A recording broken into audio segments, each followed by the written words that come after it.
Kabuntalan Saima. So I'm here to discuss what is ester bond and urea cycle and biochemistry. So una natin tatalakayin is what is ester bond.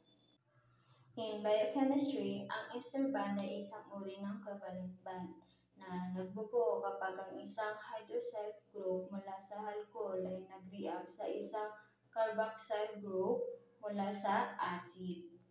Sa prosesong ito, may inilalabas na tubig, tinatawag itong condensation o dehydration reaction.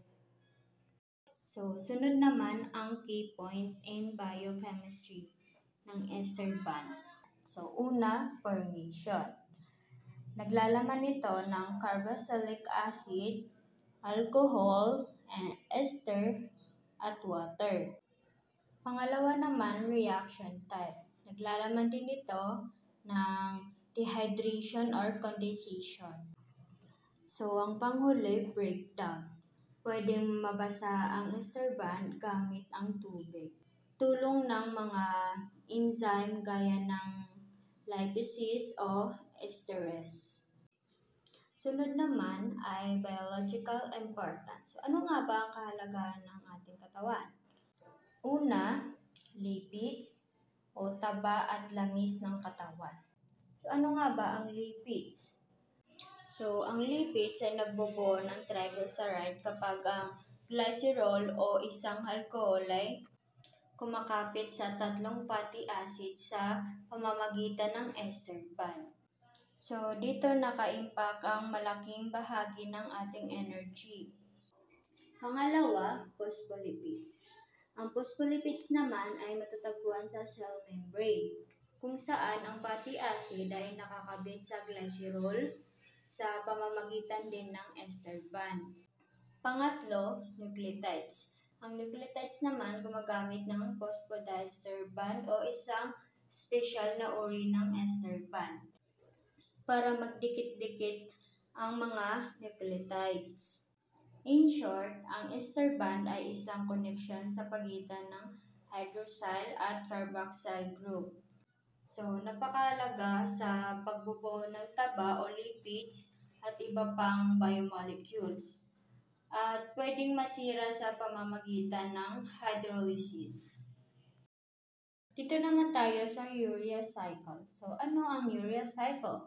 Ang urea cycle o tinatawag ding ornithine cycle ay isang mahalagang proseso sa biochemistry na nagaganap sa liver.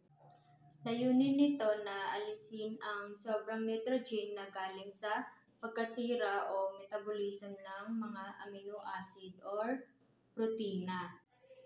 Kapag nabubuo ang ammonia mula sa amino acid, nagiging delikado ito dahil nakakalason sa katawan.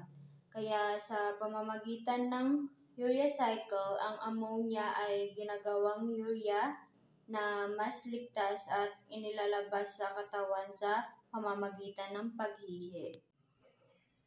Sunod naman ay key point about the urea cycle. So, ito naman ang key point ng urea cycle. Una, location. So, located siya sa atay, parte sa mitochondria at cytoplasm ng liver cells. Pangalawa naman ay main function. So, main function ng urea cycle ay tanggalin ang lason ng ammonia at gawing urea. Panghuli, products. So, mga produkto ng urea cycle. Una, urea. So, urea, inilalabas sa hihi sa pamamagitan ng bato or kidneys.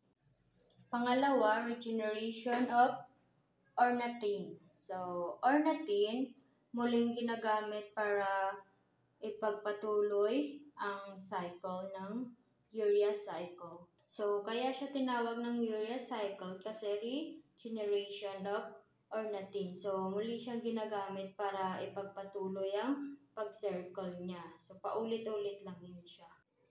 So, dito naman tayo sa mga steps or hakbang sa urea cycle. So, first step, ammonia combines with carbon dioxide to form carbammonia phosphate. And second steps, carbammonia phosphate join with ornithine to form citrulline. Sa third step naman, citrulline combined with aspartate to form argininosuccinate. In fourth steps, argininosuccinate split into arginine and fumarate. Finally, the last steps, arginine is then broken down to form urea and regenerate ornithine. Sa madaling salita, ang urea cycle ay para masura ng katawan, para sa nitrogen waste. So, binabago ang lason na ammonia tungo sa ligtas na urea na may labas sa paghihi. Ito naman ang summary ng urea cycle. Ang urea cycle ay ang paraan ng katawan para alisin ang sobrang nitrogen mula sa protina. So, palaging umiikot ito dahil sa ornithine na laging nagagamit muli. So, regeneration. Regenerate, parang ganun siya, yung urea cycle. So, thank you for your listening and again, I'm Kabuntalan Saima. Amping!